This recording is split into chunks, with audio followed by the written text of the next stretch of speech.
The waves are getting stronger. Today we're going to talk about a story We are that running out of probably time. isn't what you expected. Pirates, yes, but not the treasure hunting. Before we sword dive into fighting, this tale eye of patch survival, wearing kind you see make in sure to like movies. this video Nope. and This subscribe story if you are is enjoying about the survival. ride. And trust me, you probably won't survive. Imagine being stuck on a creaky old ship with a bunch of your closest and possibly least hygienic pals, and not a single port for the in love of sight the for sea. months. No fresh food, no help coming, just endless ocean around you. You've got to get creative or starve. Now, before you get comfortable, take a moment to like Better the with a video little and bug subscribe, seasoning. Only if you really like what I do here. Leave a comment with where you're tuning in from. We'll just In eat the it local anyway. town, I'm always curious. Now, turn off the lights, maybe turn If we on the don't fan eat, for some we soothing noise, die. and let's get started tonight. Life on the Boil pirate it, ship and wasn't don't think all about the about smell. buried treasure and dramatic sword fights. For the crew, the biggest battle they faced wasn't against the British, Navy, or rival pirates, but against hunger.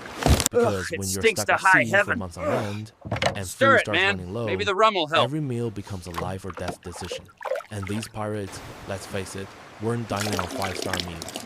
No, Better than nothing. their pantry staples You are right. were about as appealing as a soggy napkin in a thunderstorm. Each man You gets think one hardtack biscuit is and a sweet tiny treat? chunk of Think meat. again.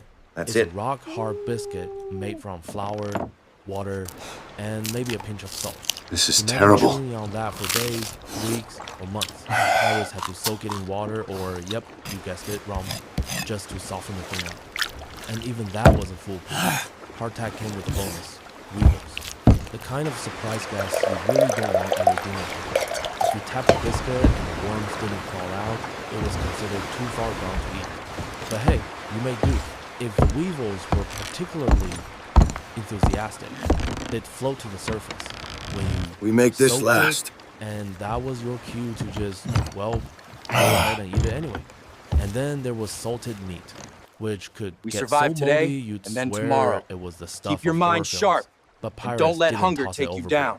Nope. They scrape off the mold, boil it, and mask the flavor with whatever We spices fight they had hunger lying around. like any other This enemy. is where the stomach strain came in, people. We The all smell? get our Let's just share, say no it was more, something no you'd less. never forget. The kind of stench that could clear a room or a whole ship, probably. Water, too, was a luxury. It's Each either pirate this only got about or nothing. a quart of water a day.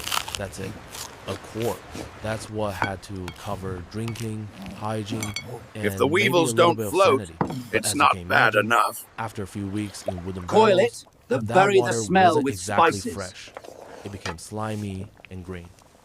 So, what did the pirates do? They added rum not just for flavor, but in hopes We've gotta that eat it to alcohol stay might kill alive. the bacteria swimming around. Yeah, we're talking survival level creativity. But the trick to their Drink survival it, you wasn't dogs. just making It's these all we awful have meals left. last. It was about the mindset. They were masters of It'll kill the stretching every bacteria. ounce of food to its limit. Rationing Here's was to their survival. art form, their magic trick. And they didn't just rely on what If they we brought all with eat the them, same, they had we to all get creative. survive. They knew they had to fight hunger just as hard as they fought any enemy ship. This was a battle of wills, of daring.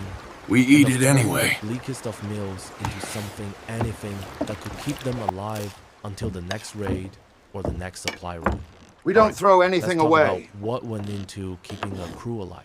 It wasn't We could make a just about soup out of starving whatever's until you left. found your Yeah, next meal. I'll try to improve the Pirates had flavor a with these whole spices. system. And let me tell you, Survive it or wasn't pretty, die. but it worked well, most of the time. Imagine this. You've got a ship full of men. This is everyone's survival, hungry, not and a the food that's feast. left has more mold than a This scientist. is how we make it through. So, how do you stretch what you have left? You ration, and I mean strictly ration. Every pirate got a very specific, very Everything limited counts. portion of what little food there was left. No extras. No, hey, I'm starving. This is how we Can I have survive. just one more bite? Nope, that wasn't happening.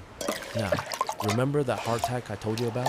Well, We when could you've use the got last nothing of the else, spices to that's mask your the main smell. go-to. They didn't call it hardtack because it We was will soft. make this last It was as tough, long as so possible. tough, in fact, that eating it could We don't feel eat like for you were pleasure. gnawing on We a eat brick. to stay To alive. make it even worse, it will sometimes be filled with weevils. And you know what? You didn't get to just pick the little critters out and call it a day. It's No, either this you'd have to soak those or biscuits nothing. in water, or better yet, rum. just to soften them enough to eat. Fight hunger like it's a battle. And if you didn't soak them long enough, or the weevils didn't float to No the top, extras. you'd be chewing Only what on we've a earned. bug-infested piece of history. Then there was the salted meat. If you're This is what imagining we've a got. juicy steak Survive or today, tender roast, live tomorrow. you've got another thing coming. Salted meat on a pirate ship could be months old, and Guess we're honestly, having company today. it's just about the only kind of protein you were gonna get your hands on. And it wasn't exactly a gourmet cut. It was so tough that sometimes pirates would have to scrape Boil it off till the mold, stink goes boil away. the meat, and then cover the flavor with whatever spices they could scrounge It's up. edible now. We're talking desperation level cooking. One account from 1789 described the smell Drink of it, the meat then as get back so to work. putrid, you could practically smell it from the other end of the ship. Yeah, not a dinner This that's isn't for winning flavor. any culinary This is to kill the awards. bacteria. I promise you that. Water wasn't much better. If you think about it, pirates weren't exactly sipping on sparkling spring Rationing water. isn't just They were about drinking food, whatever it's about was our left in the survival. barrel, often slimy and green. One And bite since you extra couldn't could just go cost to the us store and everything. grab bottled water, We they eat added only what rum we to need, water to nothing make it more more. drinkable. Not for taste, mind you, but because the alcohol might help kill some of the bacteria. The softer it growing gets, in the water. easier it is to And hey, swallow. the rum at least made it bearable. If you're desperate, We use everything. you gotta get creative, right? But here's the kicker: despite all this grossness, it wasn't just about surviving. Whatever we've for got, 1 we or 2 make it days. work. Pirates were in it for the long haul. They Yeah, knew Captain, that their it's- supplies had to last for months, and the only way that was going We to can't happen afford to throw was it through out. careful Boil it, rationing. scrape the You couldn't mold just off, chow down and we hope eat for it. the best. No, you had to plan every meal, every portion, like a puzzle you were trying to stretch out as It's long bad, as possible. but it's the It only thing wasn't we've pretty, got. and it sure as hell wasn't tasty. But it was what kept them going. And you know what We else don't kept waste them a going? simple crumb. It was their determination to make even the most disgusting provisions work. We do These what we pirates must. weren't eating for It's not flavor. ideal, They but weren't it keeps even us eating alive. for satisfaction. They were eating because if they didn't, they'd be dead. It's one thing to eat an awful meal once, but imagine doing We that can't every afford day to for let this months. go to waste. Pirates had to embrace this lifestyle of making Keep the your mind best of a focused. terrible situation. It's not just the food, Their it's about resourcefulness survival. wasn't just about Stay surviving. sharp, It was and we about make it through. figuring out how to make every bite of This is hardtack survival, and every scrap and it's of what keep salted us meat alive. work for them. Now, let's get into the real magic behind surviving when everything starts to spoil. We fight One for thing to every get by meal. with the food you've got, but when it's all going bad around you, that's when the pirates had to get extra creative. No You see, exceptions. throwing Each away man gets food what he wasn't needs, an no option. more. Pirates didn't just toss out moldy meat or bug-infested biscuits. It's all we've got. They had to Keep figure your out stomachs full, how to make and that we stuff keep work. going. So if they couldn't preserve it the usual way, they got resourceful. That's the Take price of salted meat, survival. for example. Sure, the meat was packed with salt to keep it from spoiling, but after a few months, Eat it, even or that don't eat could at turn all. green with Aye, mold. Captain. Pirates didn't exactly throw the stuff overboard when that happened. No, they scraped off the It's not mold, much, boiled it, but until it'll it keep didn't us smell alive. quite as terrible, and then called it dinner. Yes, it might have smelled like something out of a horror show. Drink it But fast. when you're stuck We in the don't know middle of when the we'll get ocean more. with no fresh food in sight, that dinner was a win. And Not of for course, taste, the spices. but to Pirates keep didn't us have healthy. access to Michelin-star restaurants or spice cabinets filled with the finest seasonings. They worked Survive with what today, they had, whatever they could and find, we live to mask to the smell fight of moldy another meat. day. So they threw in anything they could get their hands on.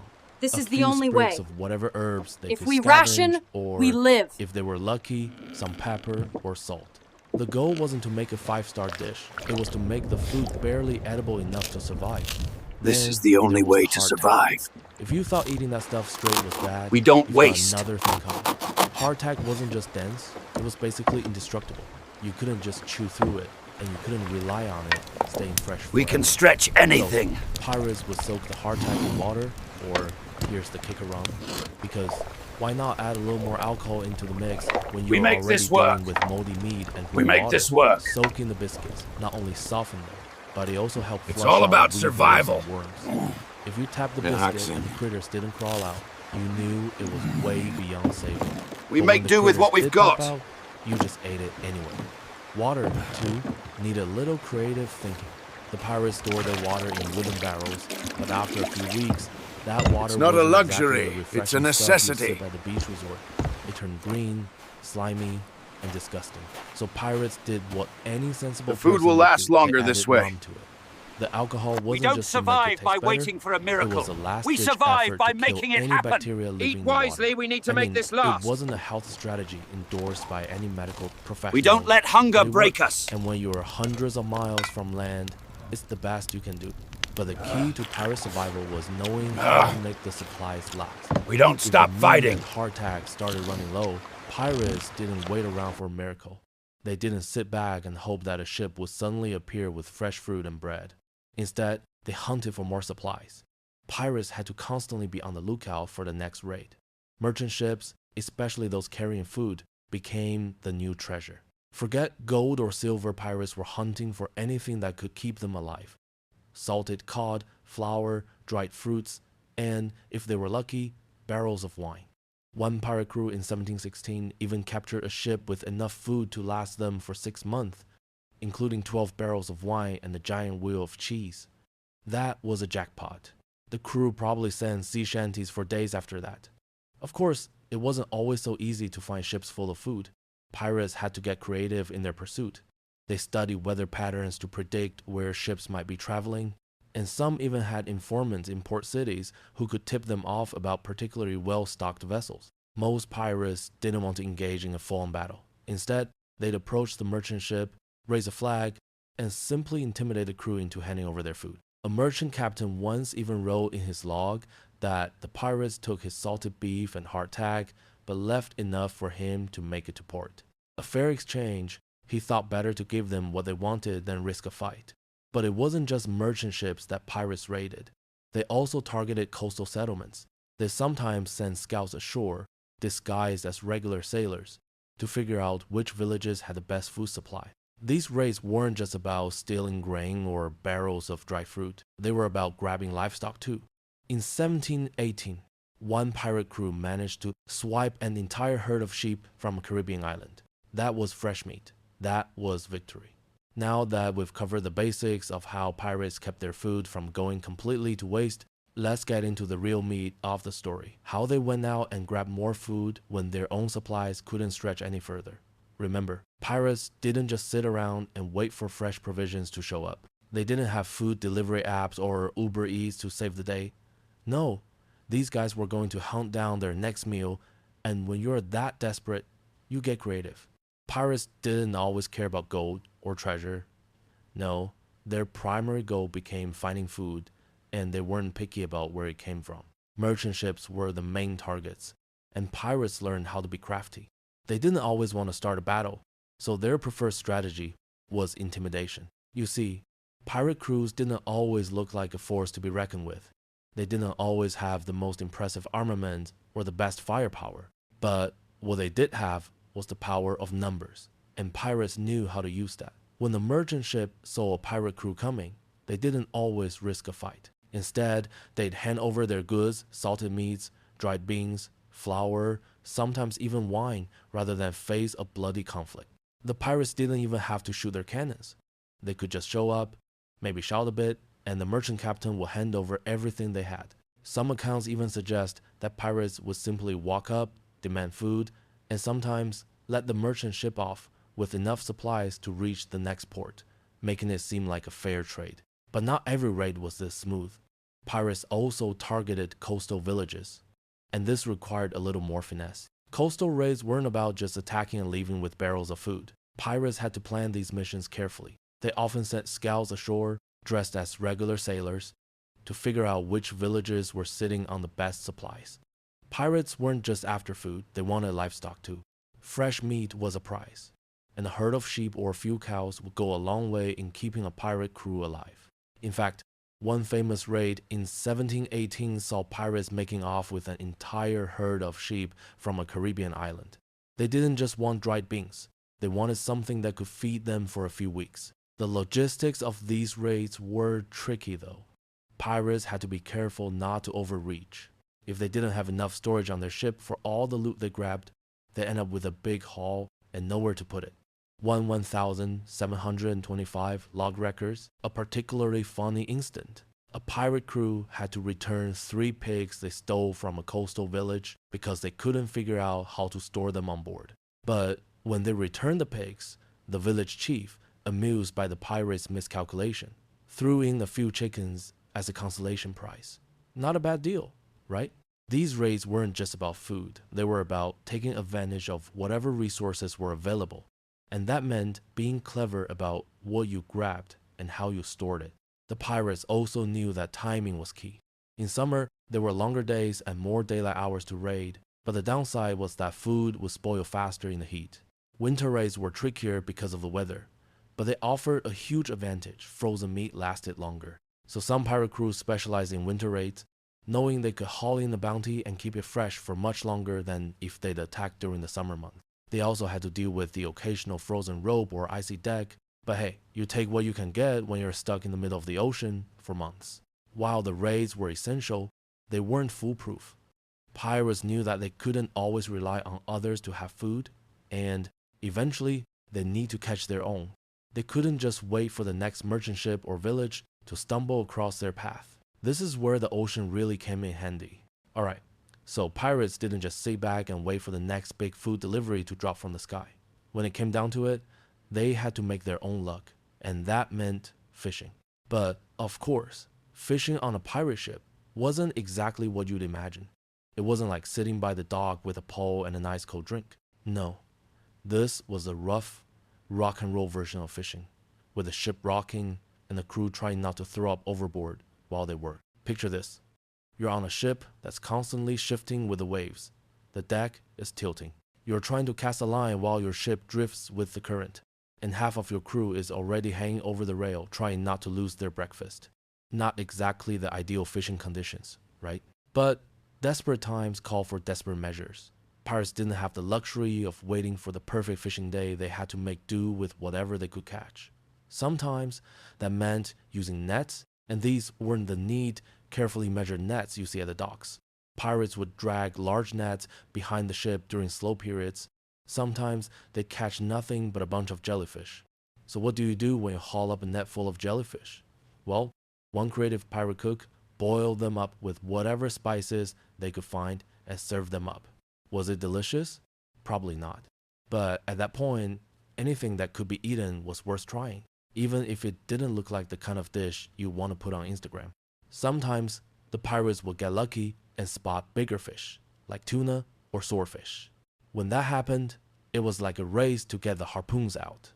You'd think this would be easy, right? Well, it wasn't. With the ship swaying and the crew fighting to stay balanced, it wasn't exactly the ideal setup for landing a big fish. But still, pirates being pirates, they gave it a shot. One log even mentions a crew in 1719 that managed to harpoon a small whale. But here's the kicker. They had no idea how to get the whale onto the ship or what to do with all that meat before it spoiled. So that victory was short-lived. Sharks, too, became part of the pirate diet. They believed that eating shark meat would give them strength and ferocity, though whether that was actually true or just superstition, we'll never know. But sharks were a catch pirates definitely wanted.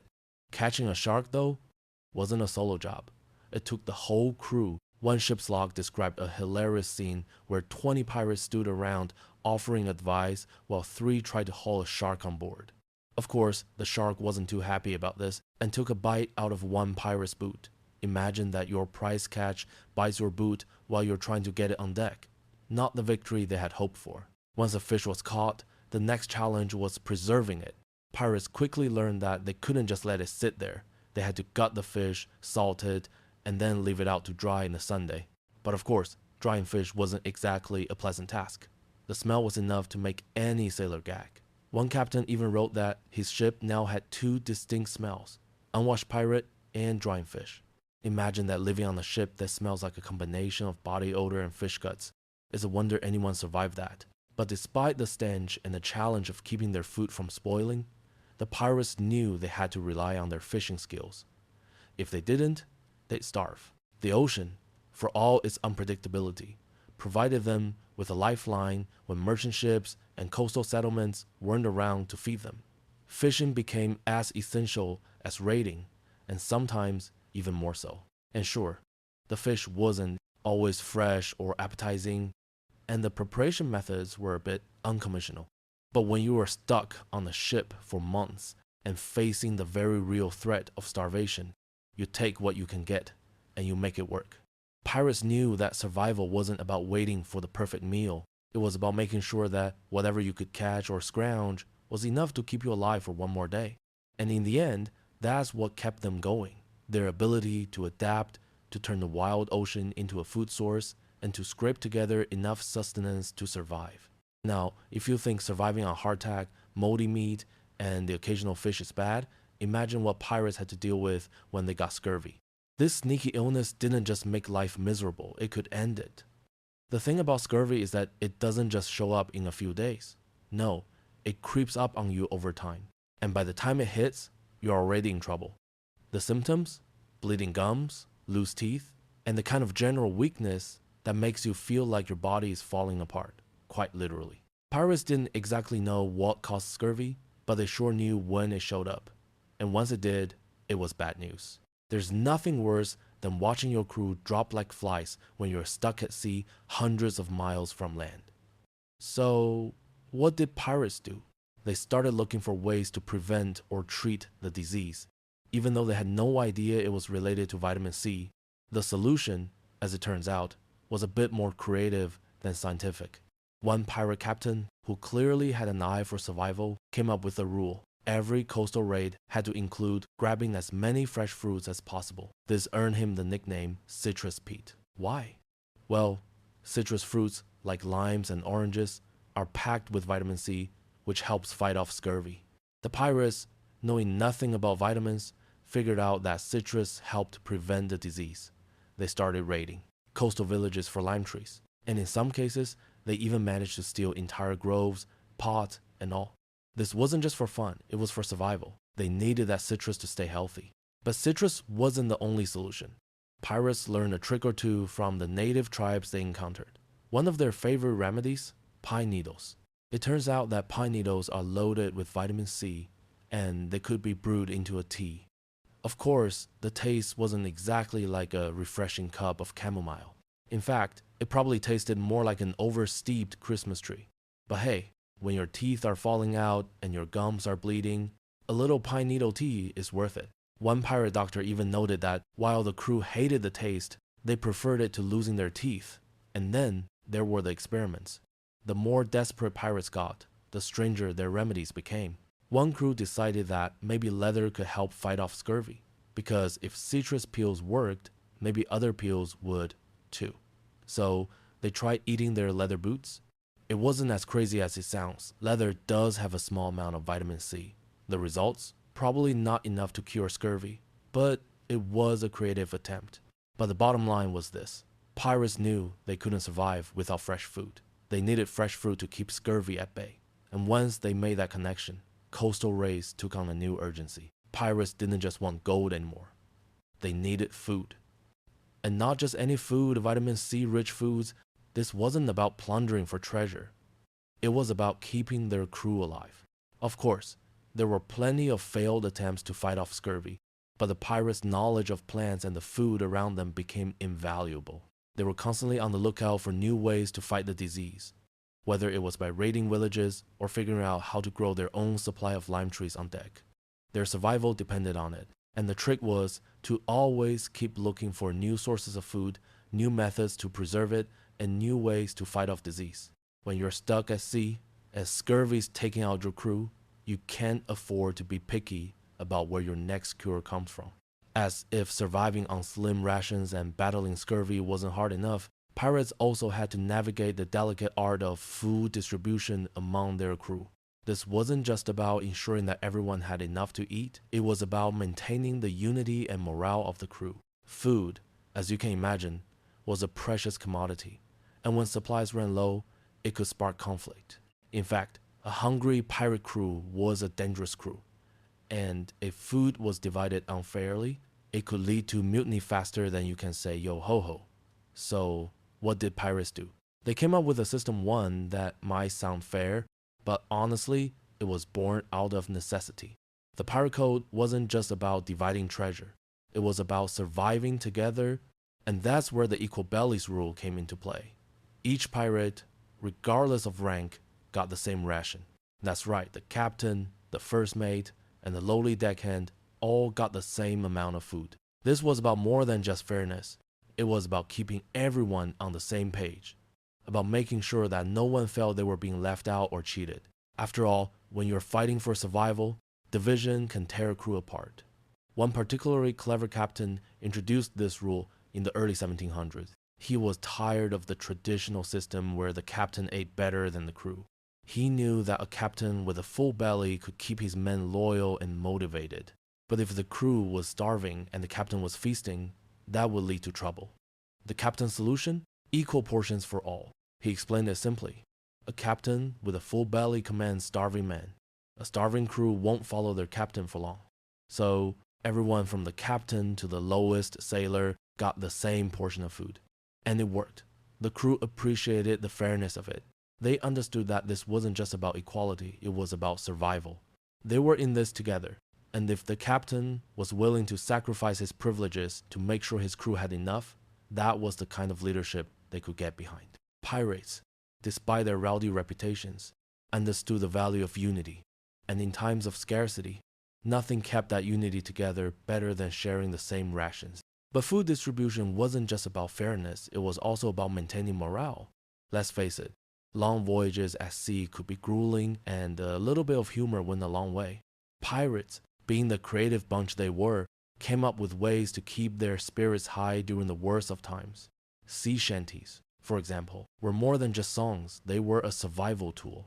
Pirates would sing to keep themselves occupied, to work in rhythm, and honestly, to keep their minds off their growling stomachs. Some pirate crews even made up new verses, using their hunger and hardships as inspiration. The lyrics weren't always flattering, but they were real, and they made the crew laugh. It's hard to fight with your crew when you're all too busy trying to remember the next line of the sea shanty, right? And then there was gambling. I know, gambling might not sound like the healthiest coping mechanism, but hear me out. Pirates used their food rations as the stakes in card games. That's right, if you were lucky, you get a bit more to eat. If you lost, well, tough luck. Some captains were all for it, seeing it as a way to keep hope alive.